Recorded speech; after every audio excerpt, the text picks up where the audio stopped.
가다 죽어 할미꽃. 옛날 충주 고을에 한 할머니가 어린 세 손녀와 가난하게 살고 있었다.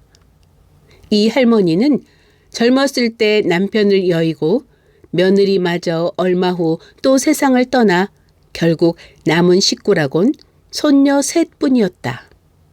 할머니는 손녀들을 끔찍히 사랑했다. 그 중에서도 셋째 손녀를 더욱 사랑했다. 어느덧 세월이 흘러 손녀들도 나이가 차서 모두 시집을 가게 되었다. 첫째 손녀는 어느 부잣집의 며느리로 가게 되었고, 둘째 손녀는 장사꾼의 집으로 시집을 가게 되어 각각 행복하게 살게 되었다. 그러나 셋째 손녀는 가난하게 생활을 하는 어느 선비에게 시집을 가게 되었다. 이 할머니는 셋째 손녀가 가난한 집으로 시집을 간 것이 늘 마음에 걸렸다. 허나 이제는 어디도 의지할 곳조차 없게 되었다. 손녀들이 그동안 살림살이를 해왔으나 모두 시집을 간 후론 할머니는 외로워졌다. 또한 먹을 것이 없어서 며칠씩 굶기도 하였다. 어느 해의 일이었다. 할머니는 굶주리다 못해 손녀의 집들을 두루두루 찾기로 하였다. 처음 부잣집으로 시집을 간 첫째 손녀의 집을 찾아갔다. 고래등 같은 기와집 문을 들어서니 첫째 손녀는 반갑게 맞이했다. 할머니, 얼마나 고생이 많으셨어요. 저는 이렇게 아들, 딸 낳고 잘 살고 있어요. 여기서 며칠 동안 편히 쉬어가세요. 큰 손녀는 두 손으로 할머니를 잡으며 말했다. 할머니는 이렇게 생각했다. 같이 있을 땐 몰라도 시집가니 역시 큰 손녀가 제일이야. 곧 맛있는 반찬상이 들어왔다. 할머니는 이제껏 먹어보지 못했던 기름진 음식들을 푸짐하게 먹어치웠다. 얼마 후 손주 사위가 들어왔다. 손주 사위 역시 할머니에게 친절하게 대했다. 이런 날이 하루 이틀이 지나 보름이 되었다. 어느 날 밤의 일이었다. 큰 손녀와 사위가 다투는 소리가 들려왔다. 에휴, 저 빌어먹을 할멈은 왜 안 가고 있는 거야? 쓸데없이 쌀만 축내지 않아? 빨리 쫓아버려. 둘째 손녀도 있으면서 갈 기색이 없으니 참 딱해서 못 보겠군 그래. 이런 말을 손자 사위가 하자 누군 쫓아내고 싶지 않아서 못 쫓아내는 줄 아세요?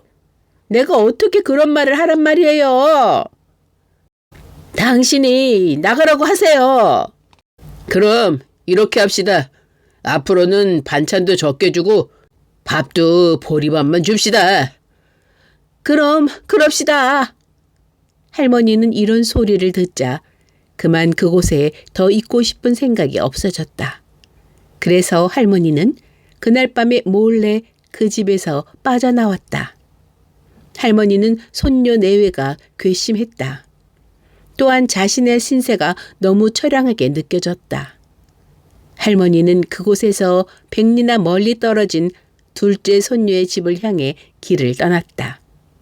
할머니의 몸은 극도로 피곤했다. 아유, 둘째 년은 그렇지 않겠지. 할머니는 산을 넘고 강을 건너 둘째 손녀 집으로 갔다. 둘째 손녀네는 큰 어물상을 하고 있었다. 할머니는 둘째 손녀의 집을 찾기 위해 수소문을 하였다. 아유, 그 집 맞아요. 부잣집이긴 하지만 아예 들어갈 생각은 하질 마세요. 얼마나 구두쇠인지 모른답니다. 산의 놈이나 개집이나 똑같아요. 마을 사람에게 그 집의 근황을 물으니 이런 답변이었다. 그러나 할머니는 실망하지 않았다. 잘 사는 사람은 그래야지. 구두쇠 노릇하지 않고 어디 잘 사는 사람이 있는가? 할머니는 큼직한 대문 앞에서 둘째 손녀의 이름을 불렀다. 안채에서 대답이 들려왔다. 또 어떤 거지가 찾아왔나 보다. 뭣들 하고 있느냐? 빨리 쫓아버리지 않고, 하는 여인의 카랑카랑한 목소리가 들려왔다.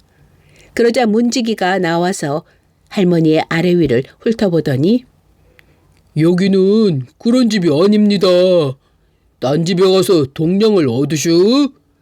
하고는 퉁명스럽게 쫓아내는 것이었다. 할머니는 어이가 없었다. 그래서 문지기에게 아유, 다름이 아니라 이 집은 내 둘째 손녀의 집이 왜다. 모처럼 찾아왔으니 만나게 해주십시오. 하고 사정을 했다. 그럼 잠깐 기다려 보슈. 하고 문지기가 안으로 들어간 후 한참 만에 둘째 손녀가 나왔다.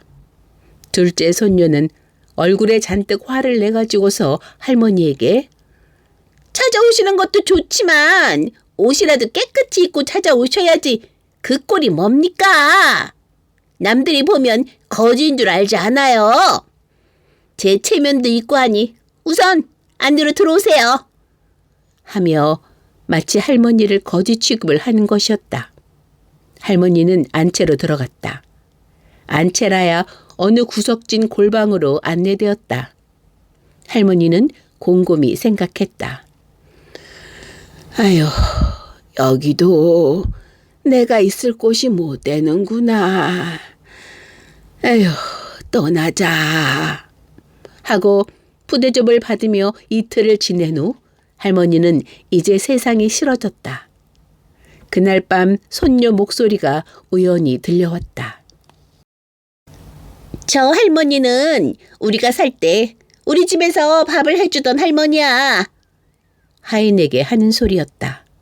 할머니는 그 이튿날 잠깐 어디 좀 들릴 때가 있다고 한 후 그 집을 나섰다.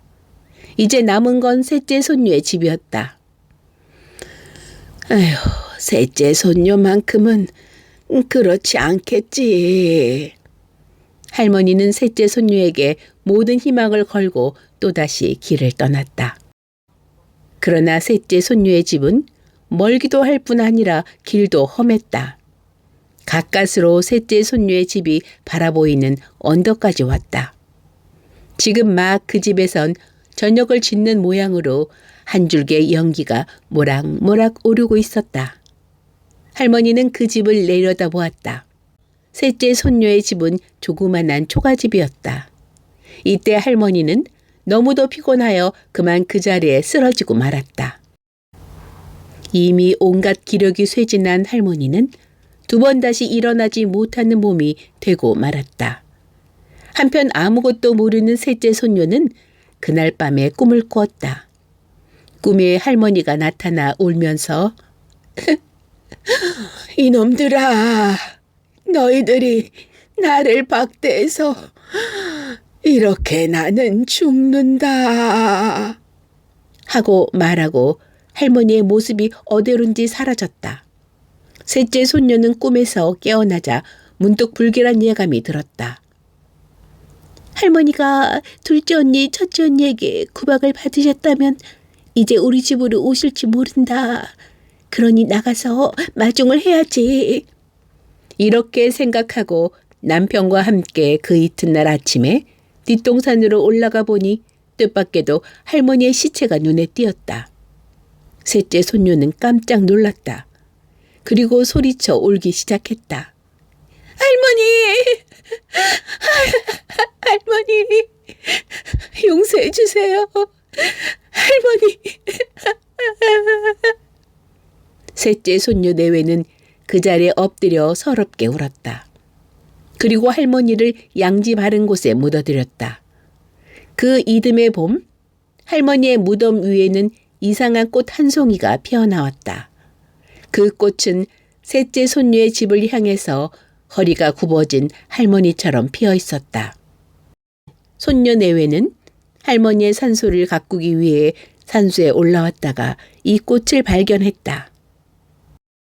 이 꽃은 처음 보는 꽃이에요. 이 꽃은 반드시 할머니의 넋이 담긴 꽃일 거예요. 하얀 머리카락 같이 생긴 꽃송이를 보세요. 또 허리가 우리 집을 향해서 굽어 있고요. 하고 손녀는 남편에게 말했다. 이리하여 그 후 이 꽃을 할미꽃이라고 부르게 되었다고 한다.